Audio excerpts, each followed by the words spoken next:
Jambo la kwanza ambalo nataka kumwambia mwanamke, wewe ni mtumishi wa Mungu. Kila wakati tunapopata nafasi ya kukutana kwenye makongamano kama haya, inakuwa ni opportunity yetu pia ya kukumbushana our identity in Christ. Inakuwa ni nafasi ya kukumbushana sisi ni kina nani ndani ya Kristo. Wakati mwingine kwa sababu ya changamoto tunazopitia, kwa sababu ya matatizo tunayokutana nayo kwenye maisha, wakati mwingine ni rahisi sana kusahau sisi ni kina nani. Na ukisha sahau wewe ni nani ndani ya Kristo, ni rahisi sana kujikuta unatoka nje ya mstari, unaanza kufanya vitu ambavyo hutakiwi kufanya, na unajikuta unaanza kufanya simply because you have forgotten who you are in Christ. Unaweza kuwa mwanamke, unaweza kuwa ni dada tu wa kawaida, inawezekana hujawahi kuhubiri, hujawahi kuongoza chochote katika ibada, lakini nataka nikuambie wewe ni mtumishi wa Mungu, na utumishi wa Mungu sio kushika microphone peke yake. Unaweza kuwa mtumishi wa Mungu na ni mfanyabiashara.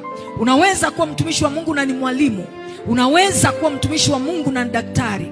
Mtumishi wa Mungu ni nani? Mtumishi wa Mungu ni mtu yeyote anayesimama kusimamisha na kupenyeza ajenda ya ufalme wa Mungu mahali popote anapokuwa. Iwe ni shuleni, iwe ni hospitali, iwe ni kwenye ofisi ya serikali, mahali popote unapokuwa and you are working to promote the kingdom of God, automatically you become a servant of God.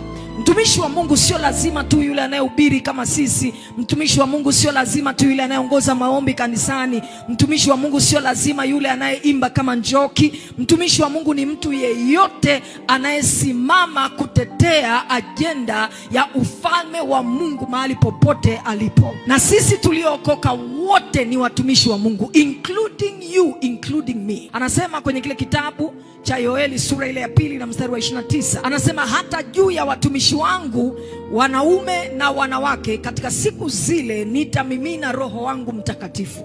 Kwa hiyo kama umeokoka na umejazwa na Roho Mtakatifu, Biblia inakuita mtumishi wa Mungu hata kama ni mwanamke. Na ndio maana nikiwakuta watu bishop wanaosema mwanamke haruhusiwi kusimama na kuhubiri, mwanamke haruhusiwi kufanya hivi, tunawaangalia tu kwa kuwahurumia, kwa sababu tunajua they don't know the word of God. Kwa sababu kwenye eneo la utumishi wanawake pia tumetajwa, na Mungu anasema kwa watumishi wangu